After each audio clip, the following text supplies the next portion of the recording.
Ya, alhamdulillah baru saja saya secara langsung menyampaikan duka cita yang mendalam kepada keluarga dan kedua orang tua dari almarhum saudara Afan Kurniawan,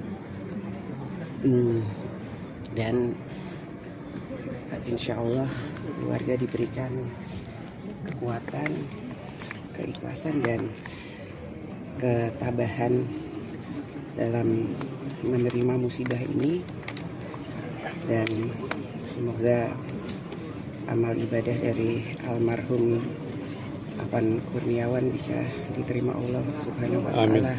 Amin. Jadi saya juga menyampaikan kepada kedua orang tuanya, insya Allah kakak dan adiknya bisa dibantu sekolahnya oleh Pak Gubernur. Juga kami akan membantu kakak dan adiknya untuk bisa bekerja dan menyelesaikan sekolahnya. Juga saya minta kepada Gubernur untuk dikasih kartu KJP sampai selesai. Juga karena bapaknya saat ini bekerja sebagai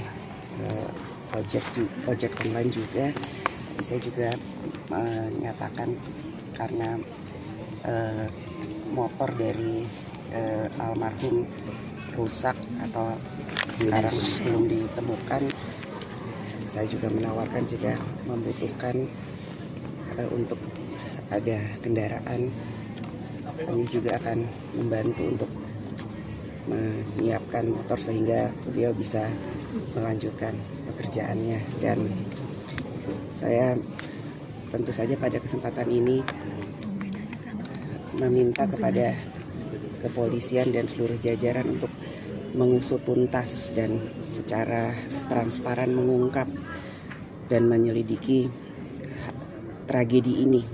Dan kami tentu saja akan mengawal ini sampai selesai. Dan jangan sampai insiden seperti ini terjadi kembali. Jangan sampai tragedi ini terulang kembali. Mari kita jaga persatuan dan kesatuan bangsa bersama-sama. Jangan kita terpecah belah. Jangan kita korbankan bangsa dan negara ini. Kita semua rakyat Indonesia.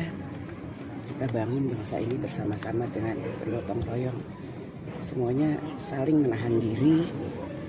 Mari kita bersatu untuk Indonesia. Mbak, langkah DPR ke depan seperti apa Mbak, melihat kemarin kan publik cukup bergejolak di ulang tahun DPR sendiri? Ya, Upaya penenangan publik ini seperti apa Mbak?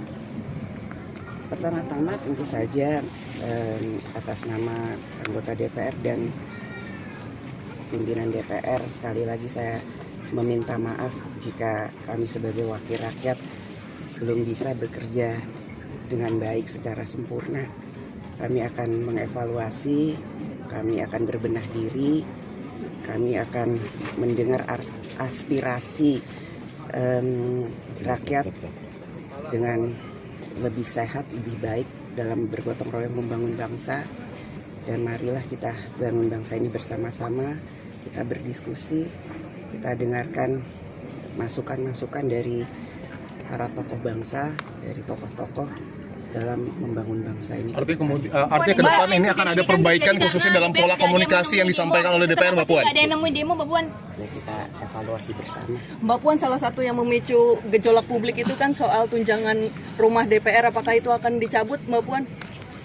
Kan sudah disampaikan bahwa itu hanya sampai Oktober. Apakah ada peringatan ataupun teguran khusus mungkin bagi anggota DPR yang kemudian pola komunikasinya berpotensi untuk menyakitkan hati publik, Mbak?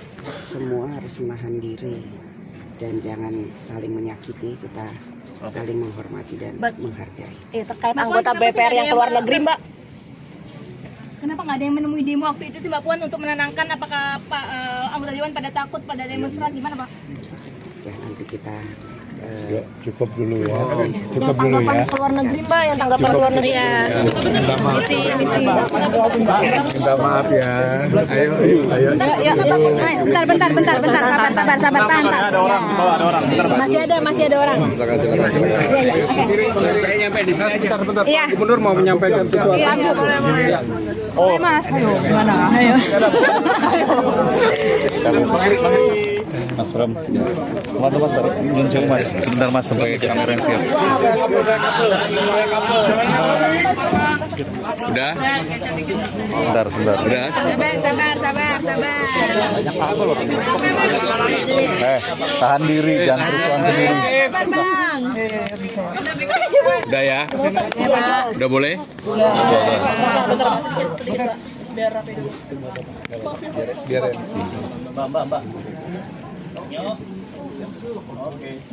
Udah?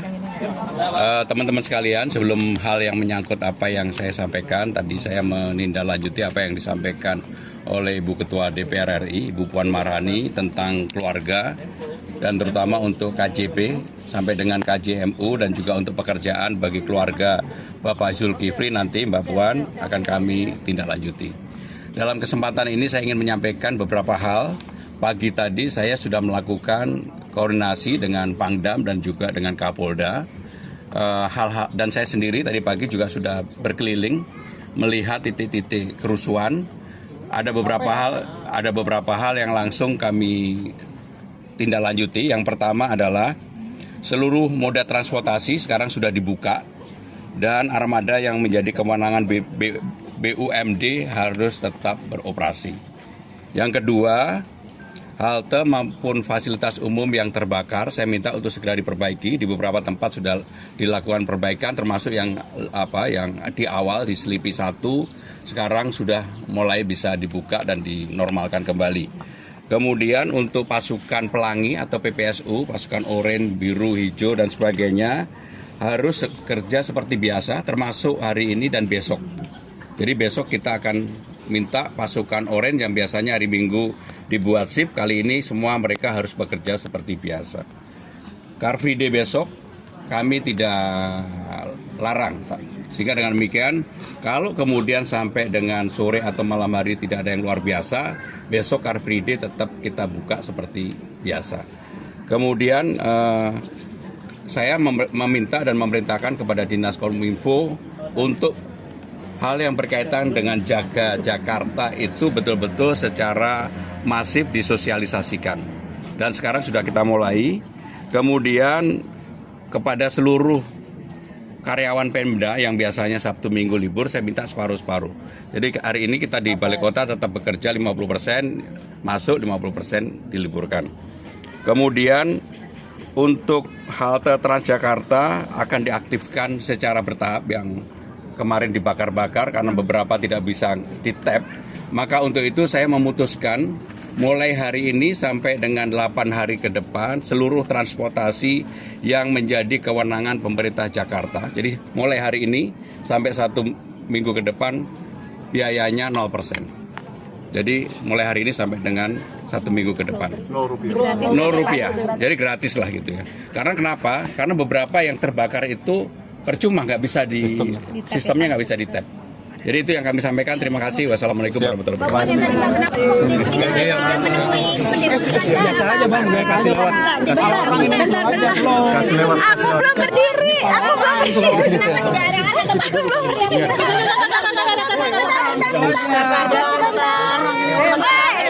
Ayo Mbak, aman-aman. Berdiri. Iya, nggak apa-apa.